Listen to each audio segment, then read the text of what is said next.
Assalamualaikum warahmatullahi wabarakatuh. Bismillahirrahmanirrahim. Alhamdulillahirrabbilalamin. Assalatu wassalamu ala ashrafil anbiya'i wal mursalin Sayyidina wa maulana Muhammadin wa ala alihi wa sahbihi ajma'in. La hawla wa la quwwata illa billahil aliyil azim. Amma ba'du. Yang saya hormati Bapak Nur Hamid, beliau selaku pengampu mata kuliah teori sosial.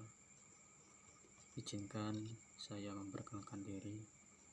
Perkenalkan, nama saya Albert Khairuddin, NIM 19010404624. Saya dari Prodi Pengembangan Masyarakat Islam, Fakultas Dakwah dan Komunikasi.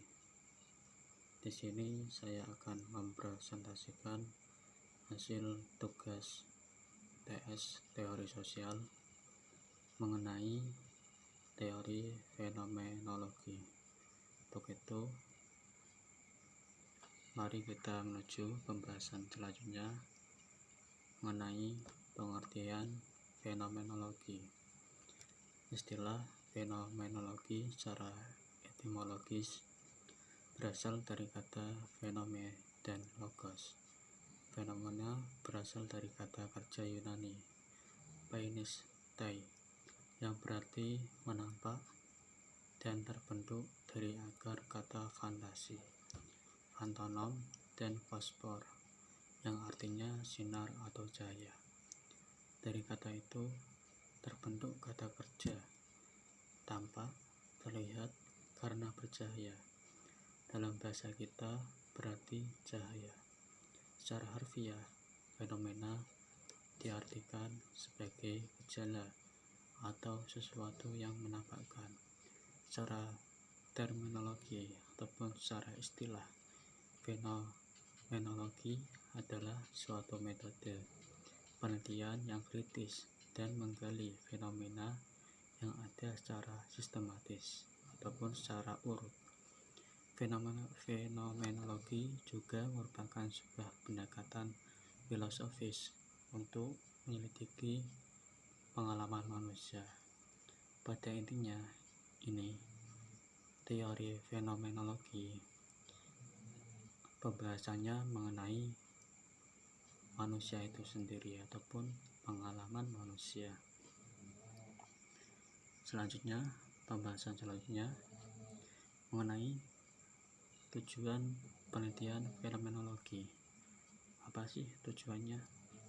Kenapa kok ada teori fenomenologi?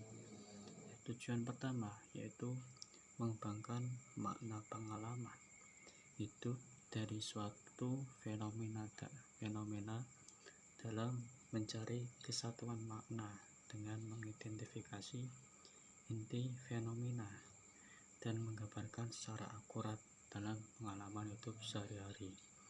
Pada intinya, tujuannya yaitu untuk mengetahui ataupun menggambarkan secara akurat pengalaman hidup manusia sehari-hari. Selain itu, pembahasan selanjutnya mengenai langkah penelitian kualitatif menggunakan metode fenomenologi. Yang pertama yaitu menjelaskan deskripsi pribadi tentang fenomena yang menarik. Nah, ini dijelaskan fenomena apa yang terjadi dalam kasus metode fenomenologi tersebut. Yang kedua yaitu asumsi peneliti, pendapat peneliti. Yang ketiga yaitu wawancari peserta. Diwawancari pesertanya, contoh di lingkungan masyarakat ada kejadian yang namanya kemalingan, banjir, ataupun yang lainnya. Yang keempat, cermat membaca transkrip wawancara untuk mendapatkan pengalaman umum. Kita sebagai peneliti harus yang namanya teliti mengenai apa yang tadi diwawancara tersebut. Selanjutnya yaitu meninjau transkrip untuk mengungkapkan esensi. Ditinjau kembali wawancara tersebut. Nah, setelah itu menangkap hubungan penting. Selanjutnya mengembangkan deskripsi formal dari fenomena tersebut. Dijelaskan secara formal fenomena tersebut, itu dikembangkan lagi. Setelah itu kembali ke peserta untuk memvalidasi deskripsi. Jadi setelah kita melakukan penelitian ataupun kita mewawancarai dari peserta tersebut, kita kan sudah yang namanya ditinjau kembali, ditranskrip. Nah, setelah itu kita menanyakan ataupun memvalidasi kepada peserta tersebut apakah benar atau tidak. Nah, setelah itu meninjau literatur yang relevan. Yang terakhir, mendistribusikan temuan pada masyarakat. Nah, ini yang poin terakhir setelah kita sudah melakukan penelitian kualitatif. Nah, nanti kita hasilnya diserahkan kepada masyarakat. Oh, ini penelitian kualitatif seperti ini dengan menggunakan metode ini. Nah, seperti itu. Selanjutnya, analisis data dalam penelitian fenomenologi. Menurut Smith, ada 6 tahapan analisis, yaitu untuk tahapan pertama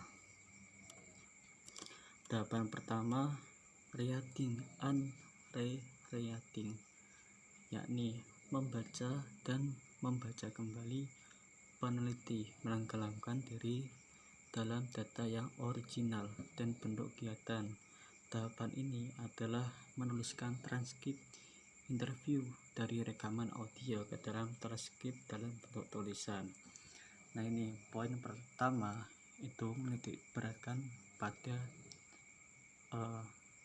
kita kan sebelumnya namanya meneliti kan pasti ada yang namanya rekaman ataupun audio ataupun videonya. Nah, nanti dari rekaman tersebut ataupun video tersebut kita tuangkan ke yang namanya bentuk tulisan. Nah, setelah itu ini initial noting. Nah, tahapan ini menguji isi atau konten dari kata, kalimat, dan bahasa yang digunakan partisipan dalam level exploratory. Nah, kita uji kalimat-kalimat yang relevan sehingga kita menemukan kata-kata yang pas, kata-kata yang intinya yang cocok dalam melakukan kita penelitian. Yang ketiga yaitu developing emergent themes, yaitu mengembangkan kemunculan tema-tema tersebut. Nah, kita mengembangkan lagi dari apa yang kita teliti dan kita dikembangkan lagi agar penelitian itu semakin luas dan tidak yang namanya tidak terbatas. Intinya tidak yang namanya tidak pas lah. Nah, setelah itu yang keempat, searching for connection across emerging themes, yaitu hubungan antar tema-tema ini dikembangkan dalam bentuk grafik atau mapping atau pemetaan dan memikirkan tema-tema yang bersesuaian satu sama lain.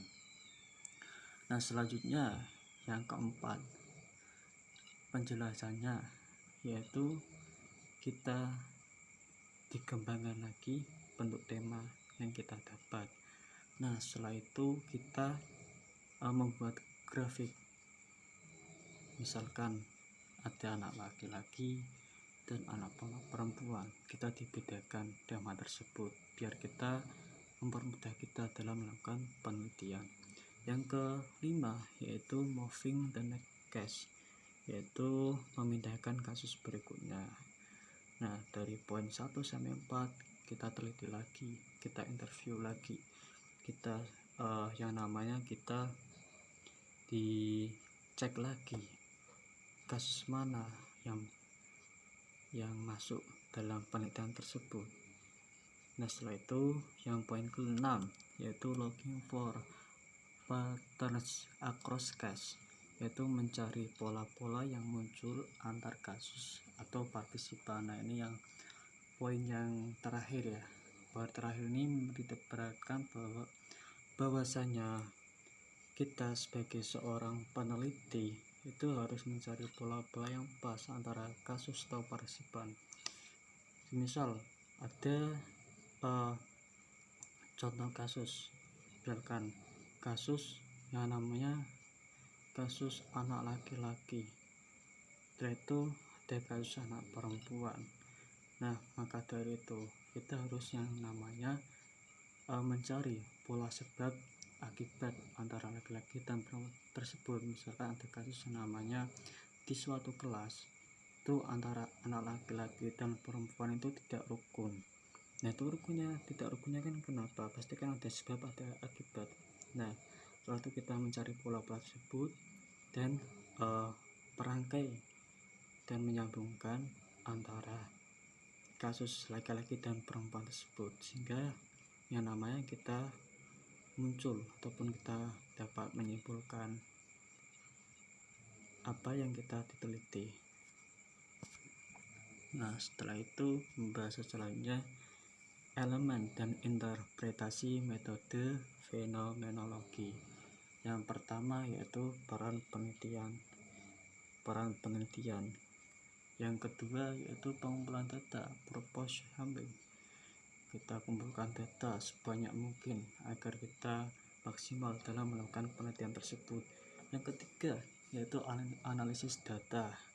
Kita menganalisis semua data yang kita dapat sehingga kita yang namanya kita tidak bingung dalam melakukan yang namanya penelitian tersebut. Nah, setelah itu kita yang terakhir tinjauan data. Ini tinjauan data, kita meninjau lagi data-data yang kita dapat dari poin pertama peran penelitian sampai poin yang terakhir, yakni tinjauan data.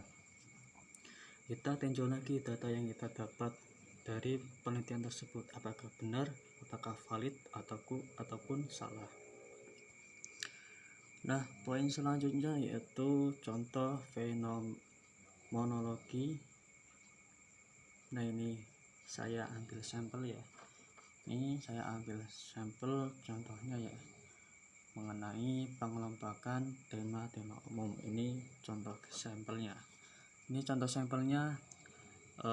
Yang pertama saya mengambil contoh sampel perawat ya, antara perawat dan pasien. Kita lihat di video ini, sebelah kiri tindakan perawat, nah sebelah kanan tindakan yang bukan perawat. Kita bandingkan saja sampelnya yang kita ambil.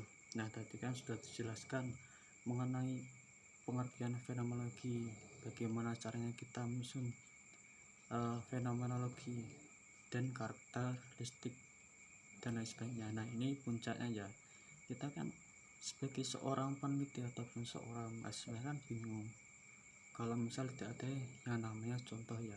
Nah, ini saya ambil contoh sampel. Yang pertama tindakan perawat sebelah kiri ya. Yang pertama, kehadiran perawat. A. Kehadiran perawat secara fisik dan mental memudahkan pasien. Yang kedua, bagi pasien perawat sangatlah berharga. Yang kedua yaitu keunikan pasien.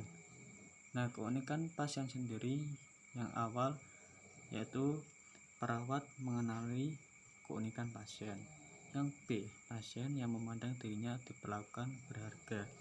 Yang ketiga yaitu konsekuensi. Nah, ini konsekuensi sendiri seorang perawat dan pasien, pastikan ada yang namanya timbal balik ya.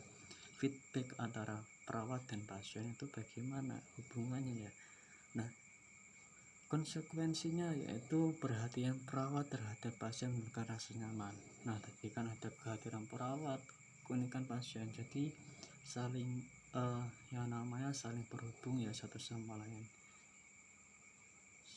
Misalkan 1 tambah 1 hasilnya 2, itu kan ada hasilnya berarti 1 kehadiran perawat, keunikan pasien, nanti kan menembulkan yang namanya hasil yang kita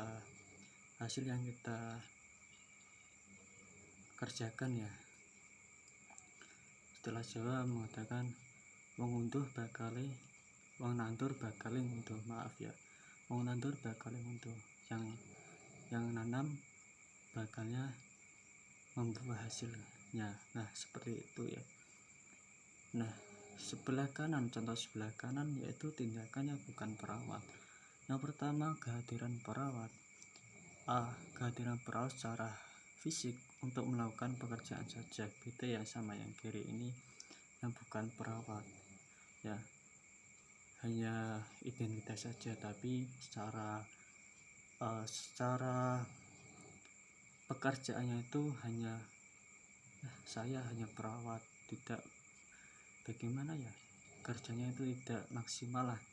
Nah, yang B yaitu untuk pasien, kehadiran perawat secara bermanfaat itu sedikit. Yang kedua, keunikan pasien. Pasien tidak mengenali perawat. Yang B, pasien tidak berharga dengan tindakan perawat. Yang ketiga, konsekuensi. Kurangnya perhatian pasien menimbulkan rasa frustasi dan tidak nyaman. Nah, ini contohnya ada, saya ambil 2 sampel tindakan perawat dan tindakan yang bukan perawat. Nah, ini kan kita dalam menentukan yang namanya teori fenomenologi. Ini kan kita tahu, kita melakukan sebuah asumsi ataupun kita yang namanya tadi sudah saya jelaskan mengenai wawancara ya, kita mewawancarai seorang perawat dan seorang pasien. Kita selanjutnya kita meneliti, dianalisis dan ditinjau lagi. Setelah itu kita menghasilkan yang namanya contoh teori fenomenologi tersebut. Kan kita tahu bahwa oh ini ya seorang perawat beneran, oh ini ya bukan seorang perawat bukan beneran. Nah, itu sekian, terima kasih dari saya. Kurang lebihnya saya mohon maaf sebesar-besarnya. Bila ada jarum yang patah jangan dimasukkan ke dalam peti, bila ada perkataan yang salah jangan dimasukkan ke dalam hati. Ihdinas siratal mustaqim. Wassalamualaikum warahmatullahi wabarakatuh.